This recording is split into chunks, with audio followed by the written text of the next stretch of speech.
Hi Cancers, welcome to July and happy birthday to July Cancers. Okay, I wish you guys a pleasant happy birthday. So we have an interesting month ahead of us, and in this video I'm going to talk about the transits in July. So the month begins with the Sun and Mercury conjunction in your sign, okay, on the 8th degree of Cancer. So those of you who were born in late June are going to feel this conjunction.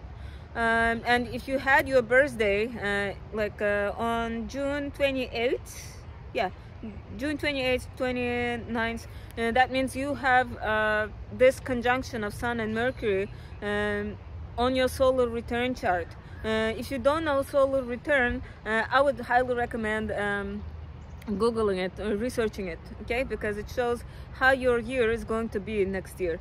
And so having this conjunction on your birthday means so you will get some new idea, some new inspiration in the upcoming year. Yeah. And so, but for other Cancers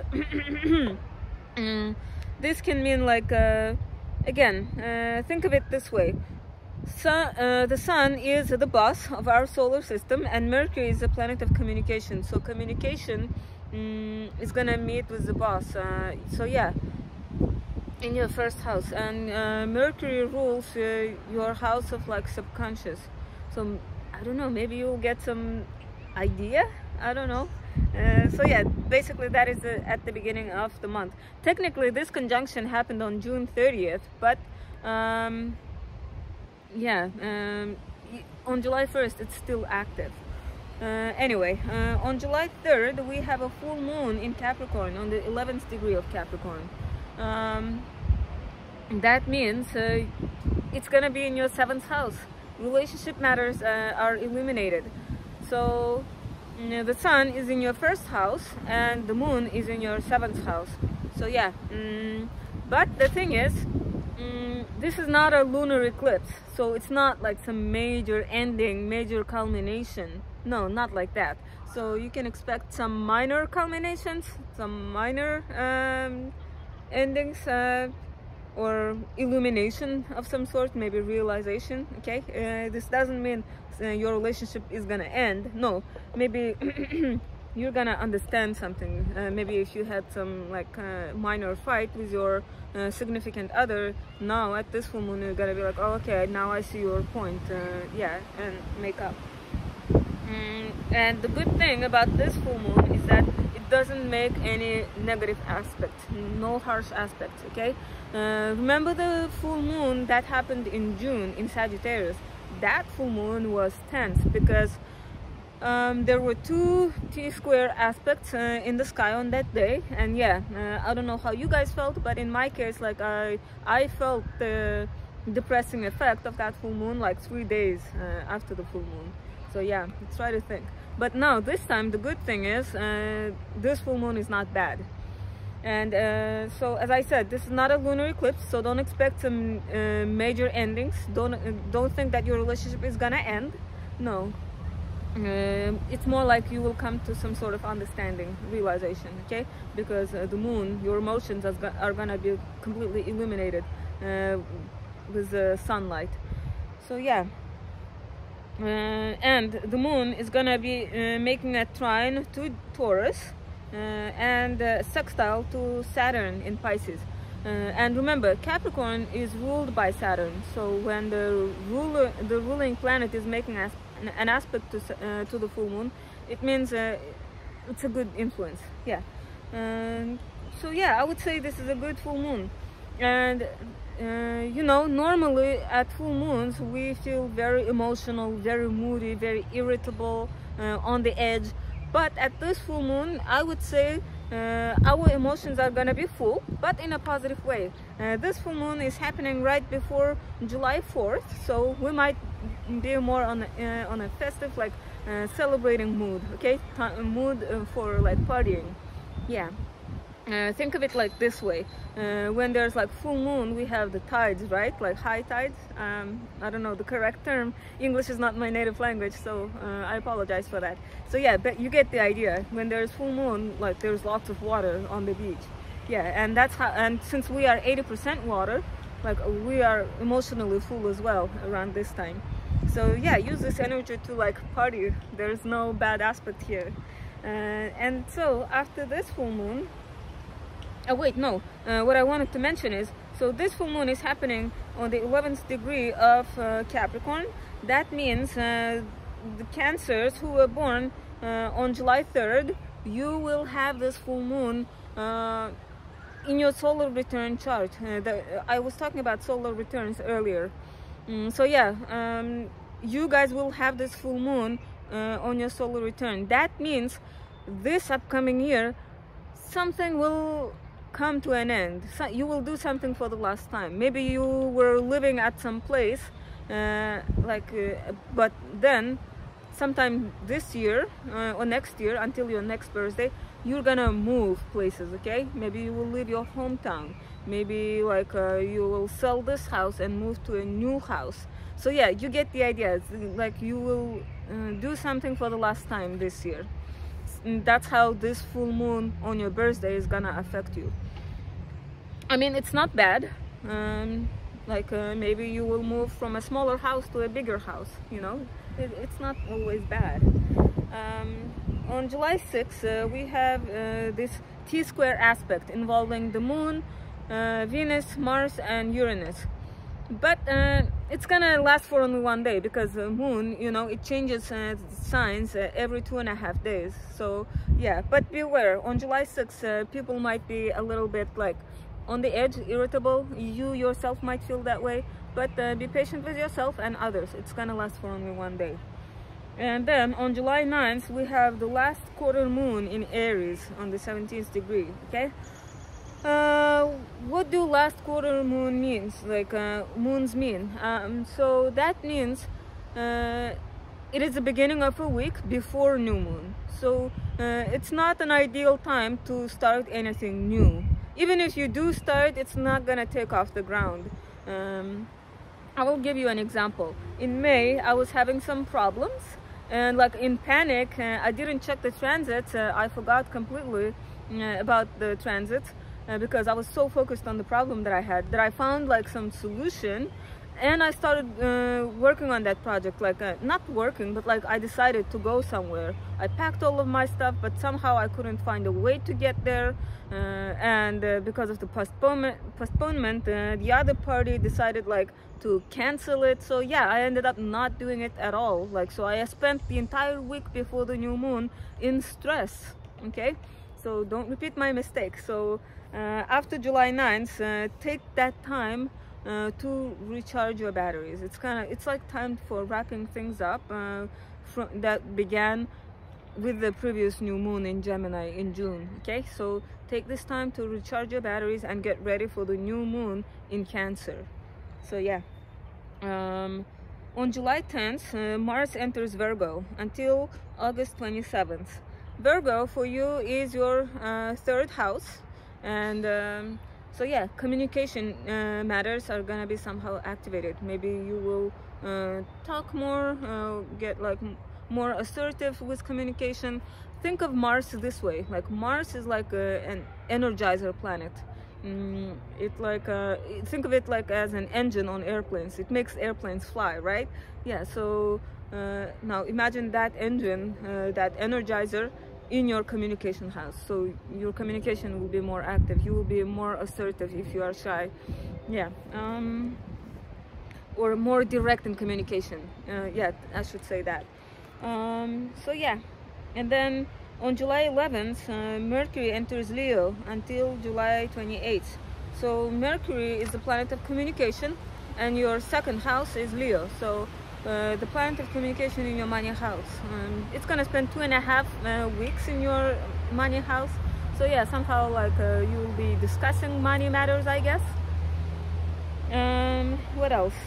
You have Venus in that house as well. So yeah, I feel like it's definitely about like communication about money.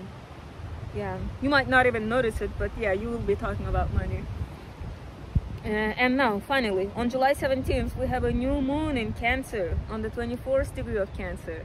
Okay, so new moons bring like a new energy is, think of it like as a new page, okay, like a new lunar month. So yeah, you can expect news around this time, decisions, announcements.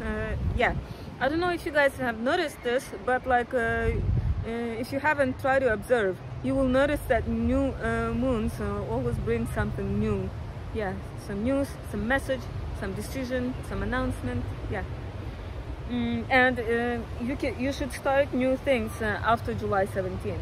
And now, those of you who were born on July 17th, that means you will have a new moon on your birthday solar return chart. Okay, this is a good sign, because new moons means something new is gonna start in your life. My cousin is a Gemini, and in June we have we had a new moon in Gemini. So she had new moon on her birthday, and guess what? She's gonna become a mother this year, sometime this year. So yeah, that new moon indicates motherhood for her.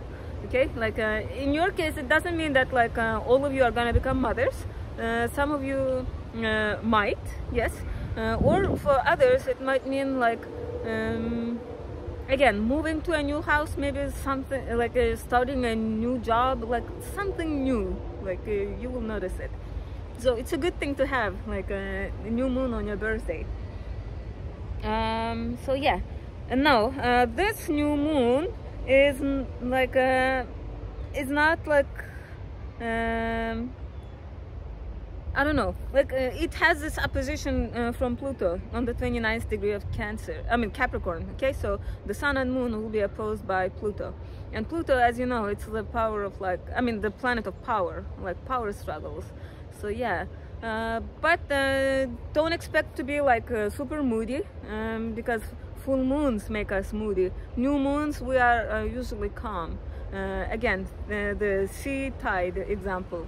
When there's new moon, the water is really far away, so in our bodies emotions are low as well. So yeah, even though there is this opposition from Pluto, you're gonna be fine. And it's not completely bad, because there is a trine from Neptune in Pisces. Okay, it's gonna act like a pressure valve for the opposition from Pluto. Yeah, so you can use this influence from Neptune as a boost in your imagination, creativity, spirituality. Yeah, and also Uranus will be making a sextile to the new moon. Okay, so I guess technology somehow is gonna help you, because Uranus rules technology, innovation. Okay, so yeah, that is July 17th. So those of you who were born on July 17th, 16th, or 18th, you're gonna feel this new moon the most. I mean, all Cancers are gonna feel it, but those who were born around this date are gonna feel this the most. And also, those of you who have Cancer rising, yeah, around the 24th degree of Cancer, you're gonna feel this the most. But I should mention that this is not a solar eclipse. So it's not going to be some major new beginning. No, it's going to be some minor new beginning, some minor news. Okay, and even though it's minor, don't be oh, it's too small. But no, it means it's stable. Lunar eclipses, solar eclipses, they bring big changes, but they're very unstable. Remember April and May, how was it? I bet it was very hectic and intense. Yeah, but this time the regular new moons and full moons, it means even though they bring small changes, it means stability. Yeah. So on July 17th we have North Node entering Aries. Yeah, so this is good, because for Cancers, Aries is your 10th house. So the shift switches from your friendship house to your career house. Okay, so this year, starting from July and until the end of next year, I believe, the focus is going to be on your career matters. And the arrival of new moon North Node here means that the eclipses are going to be happening in your career house. So this is a good omen. So you're gonna be making lots of progress in your career, improvement in your social status. So this is a good, very good. And what else? You already had a solar eclipse in your 10th house in April. Okay, so that might have given you like a hint of what this year and next year is gonna be about in terms of your career. Yeah.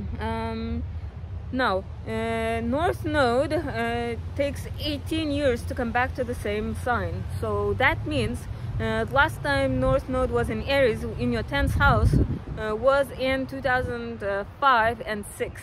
Okay, try to remember what happened in 2005 and 2006 in your career. Was it like a time when like you were promoted, or maybe you started some new career back then, or maybe your social status changed back then, maybe you got married and or something like that. Okay, yeah. I mean, the themes are gonna repeat, but it's not gonna be the same because the outer planets are gonna be making different aspects this time, because 18 years, lots have changed. So yeah, now on July 22nd, Venus stations retrograde on the 28th degree of Leo. So Leo for you is your second house. So, and Venus rules second house matters. So yeah, this is like double emphasis on you reevaluating your money, your possessions, your values. Yeah, you will be somehow reevaluating those things. And now Venus retrograde happens in the same sign every 8 years. Okay, so that means last time Venus was retrograde in Leo was in August 2015. Try to think back, like what happened in August 2015, like in terms of like money. Okay, try to think, because it was not long ago, 8 years ago. You probably still remember what happened then. I mean, the themes are gonna repeat, but it's not gonna be the same again, because the outer planets are gonna be making a different aspect this time. Last time Venus was making a trine aspect to Uranus, but this time it's gonna be making a square aspect. Yeah, so you get the idea. What else? I mean, I'm gonna talk more in detail about this Venus retrograde in July, okay, when we get closer to this retrograde. And so yeah, on the same day that Venus stations retrograde, the Sun enters your second house. The Sun enters Leo. So yeah, the shift is definitely, I mean, yeah, the focus is definitely gonna shift to your money matters. Yeah. And then on July 23rd, we had this exact square of Pluto to North Node in Aries. I mean, North Node like makes a square to Pluto as soon as it enters Aries. So yeah, so somehow your career and your relationships, there's just like tension between them. I don't know, like but North Node is like is not a planet, it's a point. So you might not really like feel it unless you have like planets in the late degrees of Aries. Yeah, but yeah, there's generally there's gonna be this like tension between your career and your relationships. On the same day, we have Chiron turning retrograde on the 19th degree of Aries. So Chiron, the wounded healer, has been in your 10th house for a couple of years now. So it has been like opening up wounds regarding your status, your life goal, your career. Yeah, it has been opening wounds and like healing them that way. So yeah, like now this Chiron is gonna turn retrograde in your 10th house. I mean, this retrograde happens annually, so only Cancers who have your midheaven or planets around 19th degree of Aries are gonna feel this. Others, like it's gonna be very subtle. You might not even notice it because Chiron is like it's far away from the sun. Yeah, so we don't feel it much. So yeah, now on July 22nd, Venus stations retrograde. Oh wait, no, I already mentioned that. Okay, so July 25th, first quarter moon. Now first quarter moon, it kind of starts showing tangible results of the new moon. New moon, even though it's a time of like planting, okay, like new ideas, new projects, the moon is still invisible. But by the time it's like the first quarter, the moon, we can see like half of it now. We can already see like the growth from the seed, okay? Yeah, so metaphorically, yeah, so that means whatever project that you started, you're gonna see the results a little bit, the first hints of the results. Yeah. And then after this, on July 28th, we have Mercury entering Virgo, and it's gonna enter your third house, and it's gonna stay in that house until October 4th, an extended stay, because Mercury is gonna go retrograde in your third house in August. But I'm gonna talk more about that in August, okay? So this is it for July. As I said, the month starts with the conjunction in your first house. So your first house, yourself, so realizing something about yourself, your emotions, okay, because Cancer rules emotions. So yeah, your identity, because the sun is involved at the beginning of the month. And then on July 3rd, we have a full moon in your 7th house. Yeah, so Cancers who were born on July 3rd are gonna feel this full moon the most, and you're gonna feel this full moon entire year. So you're gonna do something for the last time, okay? Something is gonna like end this year, and it's not too bad. It's not always bad, yeah. And then what else? We have Mars entering your third house, communication house, on July 10th. Yeah, so you're gonna be more assertive in your communication. And then Mercury enters your money house on July 11th. And then you have a new moon in your first house, the house of self, on July 17th. So yeah, expect news around this time. Announcements, message, and those of you who were born on July 17th, you can expect something new, some new start in your life, okay, this year. And Venus stations retrograde in your second house on July 22nd. So yeah, Venus retrograde time is not a good time for like investing, it's not a good time for getting married, starting new relationships. Yeah, I'm gonna make a separate video for that in July, okay? So yeah, and North Node enters your 10th house, the career house. So yeah, there's gonna be this favorable influence in your career house. Use this energy to the maximum this year and next year, so your social status is somehow gonna improve, okay? This is a good influence. And so yeah, we finish the month with Mercury entering your communication house. So Mercury is gonna join Mars in there. So yeah, again, communication somehow is important for you, like by the end of the month. So I hope you enjoyed this video, and if you did, please subscribe, and I hope to see you guys in August. Okay, bye.